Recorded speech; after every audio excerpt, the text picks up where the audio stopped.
ये ज्ञान प्राचीन वर्य को नारद जी ने दिया तो वैराग्य हो गया। प्रिय भानुभाव, किसी भी सदाचारी सद्गुण संपन्न व्यक्ति गुरु संत अथवा भगवान में श्रद्धा का उदय होते ही उनके गुण आने ही लग जाते हैं। श्रद्धा यम यम भाव स्मृत्यम तम तम प्राप्नोति निश्चितम, ये नियम है, जैसा करोगे संग वैसा चढ़ेगा रंग। इतना ही नहीं, दोषी को याद करने पर उनके दुर्गुण आने लगते हैं, यानी जीव जिस भाव के व्यक्ति का चिंतन करता है वे भाव हृदय में आने लगे।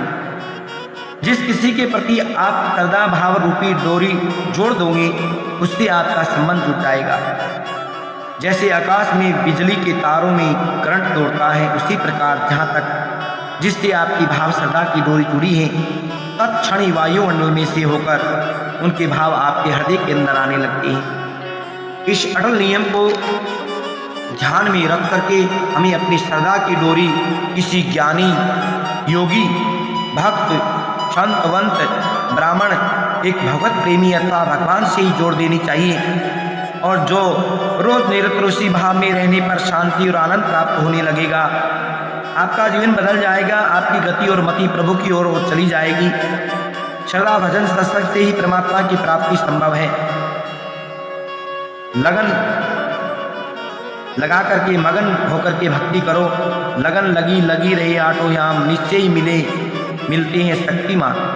नारद जी का सत्संग मिला, वैराग्य हो जाता है प्राचीन वर्य को, तो सब कुछ छोड़ छाड़ यदि जंगल में चले जाते हैं और भगवान के भजन में लगे।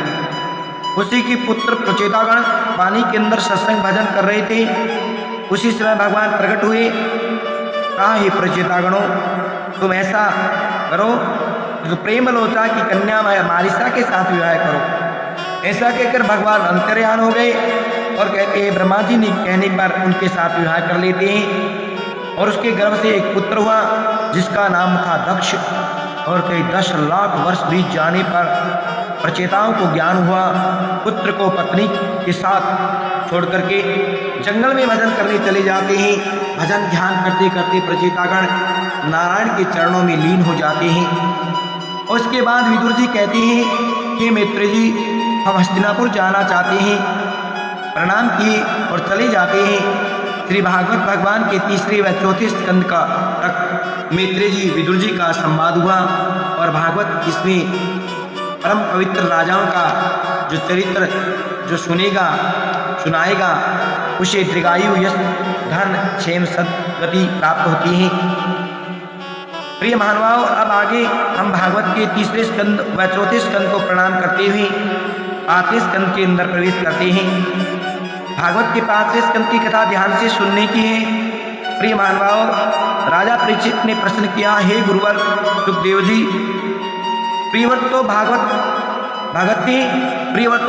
आत्मा नाम कथम ने गृहमृतम यन मूलम कर्म बंधम प्राभ है।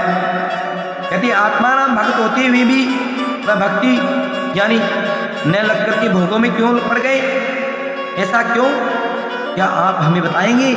सुखदेव जी कहते हैं, राजन, हे प्रियव्रत को नारद जी ने ब्रह्म का बड़ा सुंदर उपदेश किया तो उसे वैराग्य और ज्ञान हो गया, परंतु ब्रह्मा जी ने आकर के समझाया।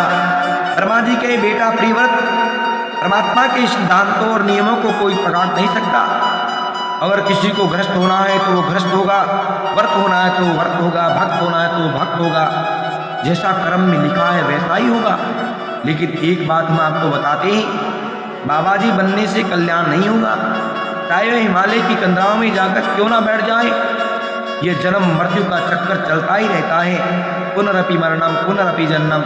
जिस मानव ने गृहस्थ में रह करके इंद्रियां मन पर काबू किया उनका कल्याण हुआ, इंद्रिया मन पर काबू नहीं किया वह तो एक पशु है, इंद्रिया मन पर काबू कर लिया वही संत साधु महात्मा है, उसका गृहस्थ में ही कल्याण हो जाता है, गृहस्थ उसका कुछ नहीं बिगाड़ सकता। प्रिय महानुभाव, कहते गृहस्थ में तो कबीरदास जी हुए संत शिरोमणि कहलाते हैं। गृहस्थ आश्रम सबसे बड़ा आश्रय है, सारे आश्रय गृहस्थ के अंदर ही है भैया। वानप्रस्थ ब्रह्मचारी आएगा कहाँ, तो गृहस्थ से ही मांगेगा, ये भिक्षा दे दो माई, और सबका पालन करने वाला तो गृहस्थ आश्रमी है। ब्रह्मा जी कहते हैं बेटा प्रियव्रत शादी कर लो। ऐसे समझाया तो समझ में आ जाती हैं और विवाह कर लिया। उसके वंश परंपरा में 10 बेटा हुए, अग्निधर कहलाते हैं। अग्निधर ने तपस्या करी तो प्रचिति नाम के पुत्राज ने उसकी तपस्या को भंग कर दिया और कहीं उनकी सुंदरता, रूप, माधुरी, लावण्य में आसक्त होकर के उनसे विवाह कर लेते हैं। उनके नाभि का जन्म हुआ और नाभि की पत्नी का नाम था प्रियवान बाहो मेरु देवी। और मेरु देवी के कोई संतान नहीं थी, कोई बालक नहीं था। तो ब्राह्मणों ने बहुत बड़ा यज्ञ किया तो भगवान प्रकट होते हैं और नारायण भगवान कहे ब्राह्मणों मैं आप पर बहुत अति प्रसन्न हूँ। ब्राह्मणों तुम मांगो, तुम्हें क्या चाहिए? और ब्राह्मणों ने कहा प्रभु हमारे राजा के बेटा नहीं है, हम चाहते हैं तुम्हारा आप जैसा आपके सम्मानी राजा के बेटा हो। परमात्मा कहे अरे ब्राह्मण देवताओं मेरे समान तो मैं ही हूँ, दूसरा कहाँ से लेके आऊँगा? मैं ही उनका पुत्र बन करके आऊँगा। श्री हरि वरदान दे करके वहाँ से अंतर्ध्यान हो जाते हैं। माता मेरु देवी के गर्भ में भगवान आते हैं और जैसे जैसे समय नजदीक आता है नारायण भगवान मेरु देवी मैया के गर्भ से ऋषभदेव भगवान के रूप में प्रकट होते हैं। बोले ऋषभदेव भगवान की जय हो।